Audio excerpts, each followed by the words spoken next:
Hello guys, welcome back to this channel. In today's video, I'll be showing you how to remove friends on Facebook.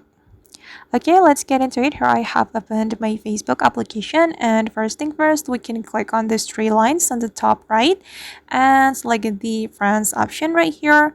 And then you have to choose your friends. Okay, and this are my Facebook friends, and if we want to remove friends on our Facebook, we just need to click on these three dots, and then we can click on unfriend. If you want to remove another friend, you can click on another three dot on your Facebook like this, and then you just need to click on unfriend.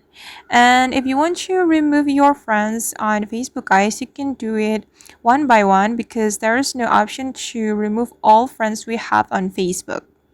Alright guys, and that's how we can remove friends on Facebook. I hope this tutorial will be useful for you.